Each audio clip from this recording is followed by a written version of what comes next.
भविष्य तय करेगी कि आपके बच्चे किस दिशा में जाएंगे। उसके जिम्मेदार आप लोग खुद होते हैं। आप जिस व्यक्ति को वोट देते हैं आपको ये पता होना चाहिए कि व्यक्ति जो है उसका चरित्र कैसा है, वो हमारे क्षेत्र में पिछले कुछ सालों से काम कर रहा है या नहीं कर रहा है। सिर्फ और सिर्फ पार्टी से टिकट लिया है इसका मतलब ये नहीं है कि वो अच्छा व्यक्ति है।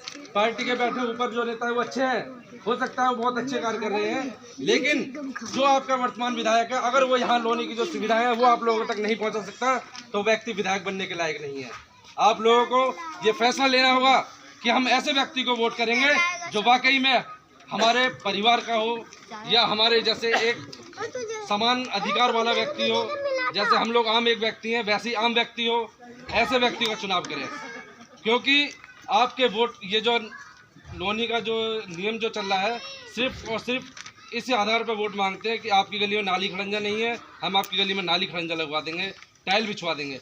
लेकिन इसके बाद भी बहुत सारी चीज़ें ऐसी हैं जो हम लोगों को चाहिए, लेकिन लोनी के अंदर इसकी बात कोई नहीं कर रहा आज के समय में। आपके बच्चे पढ़ने की उनके पास कोई सुविधा नहीं है।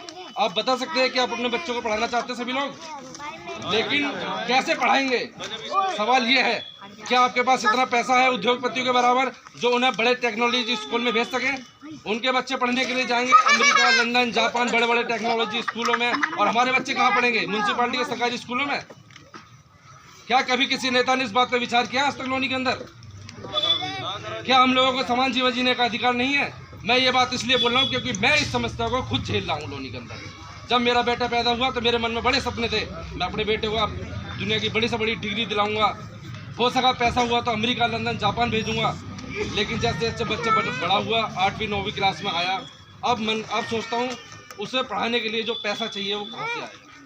क्या एक गरीब मजदूर आदमी इतना पैसा कमा सकता है कि बच्चे की पढ़ाई के लिए 10 लाख, 20 लाख रुपए, 50 लाख रुपए खर्च कर सके? बताइए आप लोग, हो सकता है ऐसा? लेकिन ऐसा क्यों? क्या पैसे वाले लोग राज करेंगे, गरीब लोगों का अधिकार नहीं है इस जीवन में? ये शहर हमारा है, लोग हमारे हैं, देश हमारा है, फिर भी हम लोगों को सुविधा से वंचित रखा जा रहा है। ऐसा क्यों? ये एक षड्यंत्र है। ये षड्यंत्र है उन पैसे वाले लोगों का जो सोचते हैं कि आप लोग हमेशा गरीब रहें, आप लोगों के बच्चे शिक्षित ना हो, क्योंकि यदि वो शिक्षित हो गए तो उन लोगों से हिसाब मांगेंगे जो गद्दी पर बैठे हैं। उनका हिसाब कौन देगा? अगर वो लोग हिसाब देंगे तो वो अपना अय्यासी वाला जीवन कैसे जी पाएंगे? एक विधायक 1 लाख रुपए कमाता है, 70,000 कमाता है, 80,000 कमाता है, लेकिन उसके खर्चे करोड़ों रुपए हैं। मैं पूछता हूँ कहाँ से आया वो पैसा? वो पैसा जनता का पैसा है जिसे वो फिजूल में उड़ा रहे हैं। आप लोगों को ये बात समझनी चाहिए और एक ऐसे व्यक्ति का चयन करना चाहिए जो आप लोगों की समस्या को समझ सके और आप लोगों को वो सारे अधिकार दिला सके। लोनी के अंदर क्या नहीं है? हमारे देश में सब कुछ है, ऊपर से सुविधाएं निकलती हैं आप लोगों के लिए, पेंशन की सुविधा निकलती है और भी बच्चों की पढ़ाई लिखाई के लिए और बहुत सारी चीज़ें आती है, लेकिन आप लोगों तक पहुंचती है? वो कभी नहीं पहुंचती। सिर्फ और सिर्फ छोटी मोटी चीज़ें, राशन का उसमें आपको उलझा देंगे, टाइलों के काम में उलझा देंगे। छोटी से छोटी सुविधा आप लोगों को दी जा रही है, बड़ी कोई सुविधा आपको नहीं मिली है। आप लोगों के क्षेत्र में आज एक भी अस्पताल नहीं है जिसमें आप जाके इलाज करा सकें। बताइए, है लोनी के अंदर कोई ऐसा अस्पताल जिसमें आप जाके मुफ्त में इलाज करा सकें? एक चीज तो जी हमें दी है हमारे विधायक ने, यू डंपिंग ग्राउंड बनवाया आज विधायक ने हमारे चीज दी है हमें।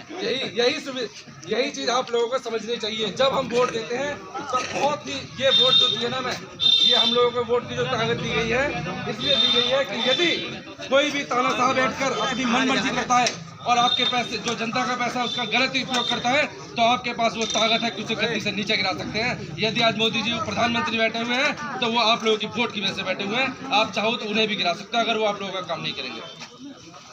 कोई भी नेता है वो सिर्फ आप लोगों की ताकत से है, वो लेकिन वो वोट आपका लेता है लेकिन काम सिर्फ वो अपने करता है, आप लोगों को कोई सुविधा नहीं है। तो ये चीज़ आप लोगों को समझनी होगी और ऐसी सुविधाएं जो लोनी में ला सकते हैं ऐसे व्यक्ति को आपको चुनना होगा। जब भी आप वोट करें, वोट के आप किसी को करें, देखो आप लोगों को बुलाया, आप लोग आए, आप लोग भी जानते हैं कि जब भी कोई इनकी जगह कोई और आएगा तब भी आप इकट्ठे हो जाओगे। आप लोगों को वोट देने से पहले 5 मिनट ये बात जरूर सोचनी है कि हमारे बीच में जो व्यक्ति आया है उसके बारे में पता करें।